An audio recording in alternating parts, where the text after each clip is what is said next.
السلام عليكم ورحمة الله تعالى وبركاته. كيف نتوما؟ لاباس عليكم؟ بخير؟ كنتمنى تكونوا بخير وعلى خير واحوالكم طيبة. مرحبا بكم في قناتي مع فيديو جديد ووصفة جديدة. اليوم غنشارك معكم فلان يليق في هذه الحرارة ويصلح حتى للضياف والعراضات. ندوزو نشوفوا المقادير، الطريقة ديال التحضير. نبداو على بركة الله. بسم الله. كنحتاجو 800 ملل ديال الحليب كامل الدسم، 200 ملل ديال الكريمه. ممكن الا ما كانتش ممكن نعملوا لتر كامل ديال الحليب، ولكن الاحسن نضيفوا الكريمه. كتزيد كيكون المذاق ديالو احسن. عندنا واحد فلان كبير بنكهه الفاني اولا الفلان اللي كيكون مع خنيشه ديال الكراميل. 3 العلب فلان شينا، يعني فلان بدون نكهه طبيعي. سكر حسب الذوق، انا عملت 2 معالق كبار، ممكن تعملوا اكثر. بالنسبه للحشوه اللي غادي نعمل في الفلان كيبقى اختياري. بالنسبه لي انا عملت قرقع مهرمش. كانوا عندي بعض حبات ديال الكوكيز وكيكاس مغلف بالشوكولات مقطع طريفات صغار. بالنسبه في هذه المرحله كتضيفوا اللي عندكم واللي بغيتو، اللوز محمر ومهرمش اولا نيسلي كراميل، بخاليني ديال اللوز، مهم اللي كتفضلوا. ندوزو نشوفوا الطريقه ديال التحضير. يلا نبداو. بسم الله. في كاسرونه كنصبوا الحليب ونضيفوا عليها الكريمه السائله،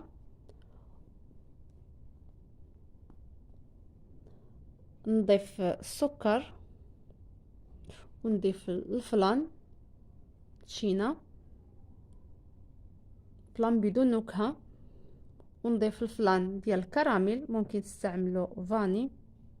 الا استعملتوا اخر الفاني يعني كراميل خصكم تحضروه، يعني الطريقه ديال التحضير ديالو راه سهله. كنخلطوا الكل وكنوضعوه على النار حتى كيغلى مزيان.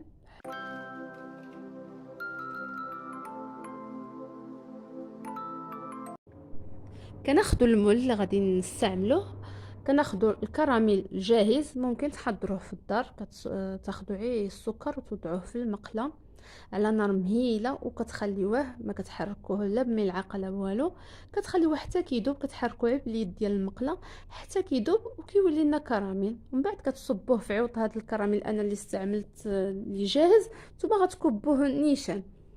صافي الفلان ديالنا ها هو بدا كيغلى، غادي نخليوه حتى كيطلع لينا مزيان، كيطلع في الغليه وكنحيدوه. بحال اللي كتشوفوا راه ساهل وكيجي لذيذ، خصو غير يبرد. صافي كنحيدوه من فوق النار ملي كيفيض لنا.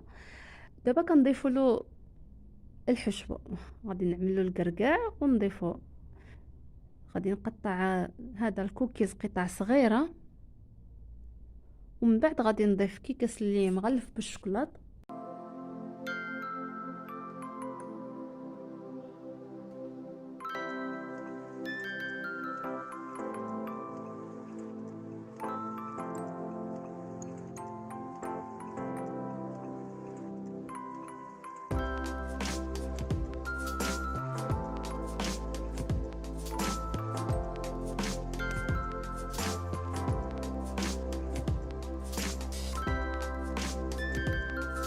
من بعد كنفرغوه في المول وكنخليوه يدفى حتى كيدفى لنا مزيان. عاد ندخلوه للثلاجه يبرد على الاقل 4 ساعات، ولكن الاحسن يبرد مزيان. هنايا وجد. غادي نحيدوا له البلاستيك الغذائي ونقلبوه في الطبسي ديال التقديم ونزينوه. بالنسبه للتزيين انا زينتو عيب القرقع مهرمش وبيبيت شوكولا.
كيكون هذا هو الشكل النهائي ديال الفلان من بعد ما برد وزيناه، كيجي رائع ولذيذ. ان شاء الله تجربوه وردوا عليا. ولا عجبكم الفيديو ما تنسونيش من لايك ديالكم وتعاليقكم الطيبه، كنشكركم بزاف بزاف. واللي كيشوفوا القناه لاول مره كنقول لكم مرحبا بكم، اشتركوا وفعلوا زر الجرس وبارطاجيو الفيديو مع اصدقائكم واحبابكم لتعم الفائده.